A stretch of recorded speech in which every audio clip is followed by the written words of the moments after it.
देखिए, शुभेंदु जी ने सब कुछ विस्तार में बता दिया है। मैं नहीं समझता हूं कि मुझे कुछ ज़्यादा इसमें योग करना है, मगर हाँ, एक बात ज़रूरी है कि यहाँ बच्चा बच्चा जानता है पूरे बंगाल में। जो आज उजागर हुआ है इस टेप के जरिए, मैं समझता हूं हर एक बच्चा जानता है कि कौन से लेवल में करप्शन पहुंच गया है। और ये कोयले की खान नहीं, ये करप्शन की खान है।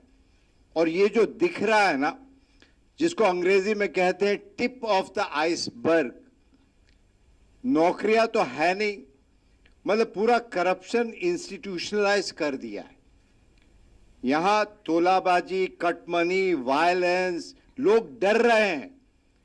आज देखिए, हमारे आईपीएस बड़े ऑनेस्ट हैं ज्यादातर, मगर कुछ उनकी तालमेल के बगैर ये नहीं हो सकता है। तो एजेंसी अपना काम कर रही है और करेगी, मगर पूरे बंगाल को खोखला कर दिया। और जैसे कोयला आ रहा है तो 50 किलो हो, 15 किलो हो, मैं समझता हूं कि उसमें भी हजारों की संख्या में यूथ लगा होगा, क्योंकि वो गरीब है, उसको पैसा चाहिए। 50 किलो साइकिल में लाकर कहीं लाद देते होंगे। ये पूरा मतलब एक पैरेलल सिस्टम। और मैं यदि ये कहूं कि ये पूरा एक पैरेलल सरकार, बेनीति की सरकार चल रही थी, जहां लूटा जा रहा है किसका पैसा? आपका, हमारा, गरीब का पैसा लूटा जा रहा है। तो इसकी छानबीन तो हो ही रही है और होगी, मगर इस दुर्नीति का जवाब तो आखिर में जनता ही देगी, और जनता सब समझती है। तो मैं यही कहूंगा कि आज जिस प्रकार से ये उजागर हुआ है वो टिप ऑफ द आइसबर्ग है, और यहां सब साठ गांठ है और एक भय का वातावरण है। यहां की पुलिस भी डरती है, और इन जिस सबके नाम दिए उनको बाकायदा प्रोटेक्शन मिलता था।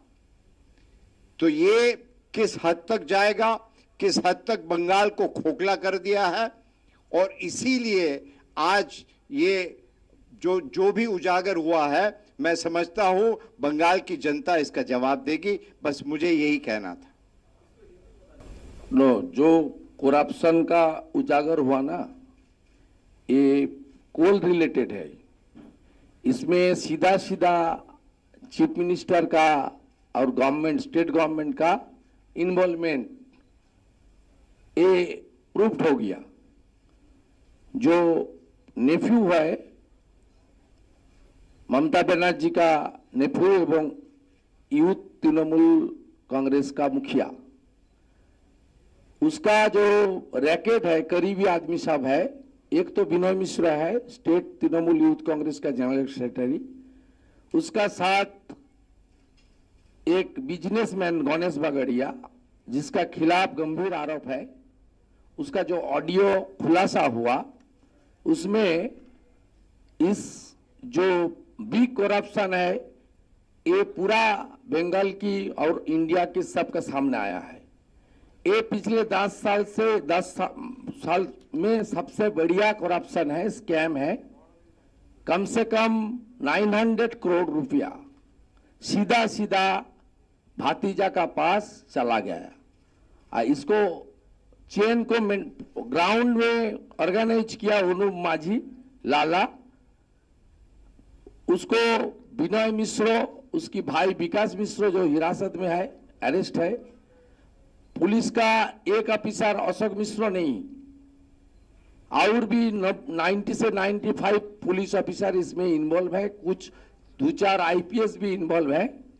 जितना पुलिस ऑफिसर वो कोल एरिया में और सैंड माइन जहां है, खास करके east Burdwan, west Burdwan, Bankura, Purulia zone में, ये पिछले 12-13 साल से ये शुरू किया।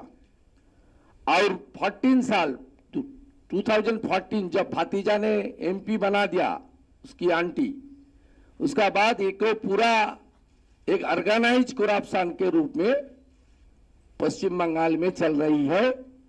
आज भी अशोक मिश्रो इंस्पेक्टर बांकुड़ा का है। Last time Diamond Harbour constituency में बिष्णुपुर में आईसी था, ये सबका पुलिस ऑफिसर को कोल एरिया में, सैंड माइनिंग एरिया में पोस्टिंग करता है। ये रैकेट का खुलासा हुआ ऑडियो टेप के द्वारा। इसलिए एक तो एजेंसी काम कर रहा है, एजेंसी को और जल्दी जल्दी इसको और भी एक्शन को तेज बढ़ाना चाहिए। साथ साथ जो दिनेश जी ने बोला ना, फाइनल वर्डिक्ट जनता देता है। पश्चिम बंगाल को जनता अगले 6 चरण का चुनाव में उसको सोचना पड़ेगा, डिसीजन लेना पड़ेगा। ये इस करप्शन को, इस बंगाल को खोखला करने का जो प्रक्रिया चल रहा है उसको सपोर्ट करे और न इस करप्शन को डेमोक्रेटिक तरीके से उखाड़ के फेंके। यही हम लोग का आज का प्रेस कॉन्फ्रेंस का मेन मुद्दा था।